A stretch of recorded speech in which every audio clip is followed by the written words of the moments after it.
Vamos a mirar entonces cómo se vería eso en el depurador. Entonces ahí tengo mi punto de parada, voy a correrlo,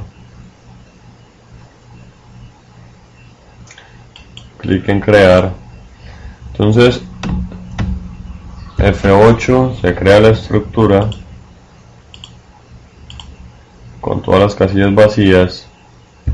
F8 creo el paciente temporal y vamos a hacerlo con el F7 para entrar a ver el detalle del método add. Quiero ver en detalle cómo se ejecuta el método. Entonces voy a darle F7 para que me lleve al método. Y aquí entonces voy a decir que arranco en la posición 0, ya estoy dentro del método, le puedo dar F8 y va a preguntar, ¿posición es menor que la longitud? La respuesta es que sí, porque el arreglo tiene longitud 4, posición es 0. Si yo señalo la condicional, se me va a dar ahí que eso es un true. Entro a la ejecución del ciclo, verifica, arreglo en la posición 0, posición vale 0, arreglo en la posición 0 está vacío, es como si entra, asigna el paciente a la posición 0. Pues aquí en la posición 0 ya quedó el personaje Juan Pérez. Como ya hice la inserción del paciente, va a ejecutar la línea break, porque ya hice la inserción, no me interesa que siga ejecutando el ciclo. Entonces el break me obliga a la terminación del ciclo asociado y va a saltar a la siguiente línea que haya después del ciclo. F8 y salta a la siguiente línea después del ciclo. Pero observemos que el ciclo inicia en esta llave y termina en esta llave. El break me lleva justo después de la llave de terminación del ciclo. Entonces, después de la llave de terminación del ciclo, hay otra llave de terminación y va a regresar al programa principal. Entonces, regresa al programa principal y ahora vamos a crear el segundo paciente. Entonces, ya mi arreglo debe haber quedado con el paciente temporal en la posición 0. Creo el paciente temporal 2 y voy a entrar a ver el detalle de ejecución del método add. F7.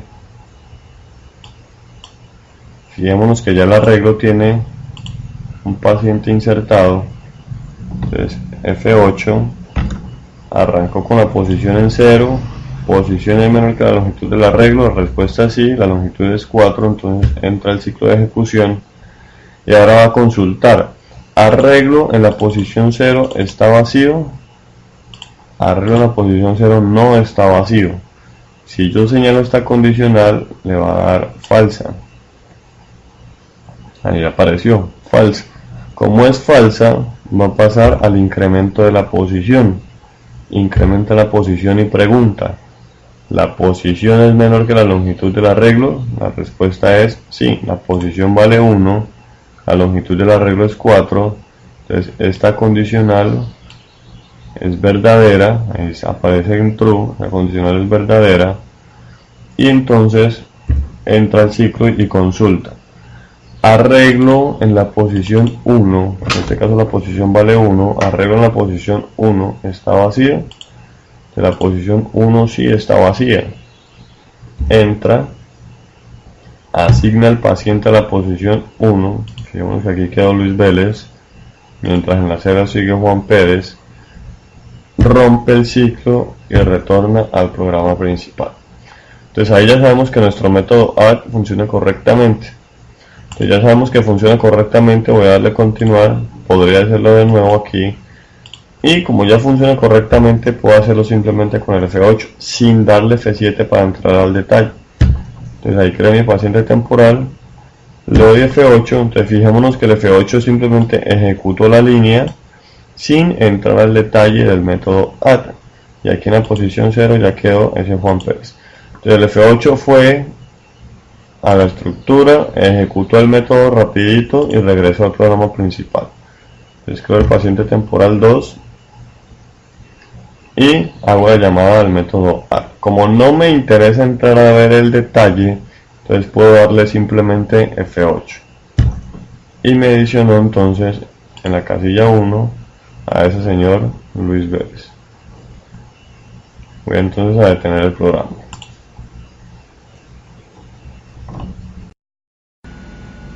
hasta ahora hemos hecho inserciones creando primero una variable temporal y luego adicionándola a el listado. Yo podría hacer esto en una sola línea. Yo podría decirle a esto que listado pacientes adicione un nuevo paciente directamente aquí.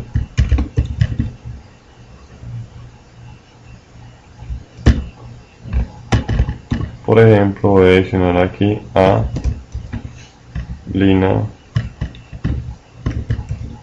Gómez. Entonces, allí he hecho en una sola línea lo que en los dos pacientes previos hice con 3 líneas. Entonces, lo importante a tener en cuenta aquí es que las cosas se hacen en un orden específico. Primero se crea el paciente, luego se adiciona a la lista. Primero se crea el paciente, luego se adiciona a la lista. Cuando lo hago de esta manera, la jerarquía se mantiene. Primero va a generar este paciente y luego va a hacer el llamado al método add de la lista. Vamos a depurar esto y debemos tener cuidado con las llamadas al depurador en este tipo de líneas. Vamos a depurar, vamos a crear, vamos a darle con el step over.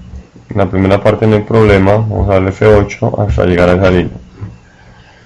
Entonces, si a mí me interesara entrar a ver el detalle del método add, le daría con el F7.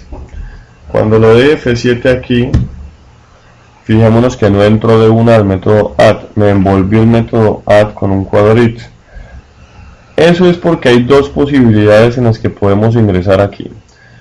Podemos ingresar al constructor de la clase paciente que tiene su algoritmo, aquí está el algoritmo del constructor, o podemos ir al algoritmo del método add. Acá el método add tiene su algoritmo. Entonces lo que nos está preguntando ahí es a cuál de los dos métodos queremos ingresar cuando le demos F7. ¿Queremos ingresar al clase paciente o queremos ingresar al método add? Y ahora que nos permite seleccionar a cuál queremos ingresar. Si le doy que ingrese al clase paciente, me lleva al constructor, al algoritmo del constructor de clase paciente. Entonces acá ya le puedo dar F8, F8, F8, F8 y retorno. Entonces cuando ya vi cómo funciona el constructor, puedo volver a darle F7. Ahí le di F8, ahí me equivoqué, voy a correrlo de nuevo. F8, F8, F8, F8. Entonces voy a darle F7. Ya habíamos entrado a la clase paciente, ¿cierto? F8, F8, F8, retorna. Y ahora entonces vamos a darle de nuevo F7 y ahora sí le queda solamente entrar al método add, porque el constructor ya lo vimos y ya se ejecutó. Entonces ahora sí va a hacer todo su ciclo de búsqueda y retorna. Ahora yo pude haber hecho simplemente entrar al método add, voy a correrlo de nuevo, sin entrar al constructor. Entonces cuando llego aquí puedo darle F7, me pregunta cuál quiero entrar, voy a decirle que entra al método add de una vez, sin entrar al constructor. Y listo, ahí no dice el ingreso a el constructor.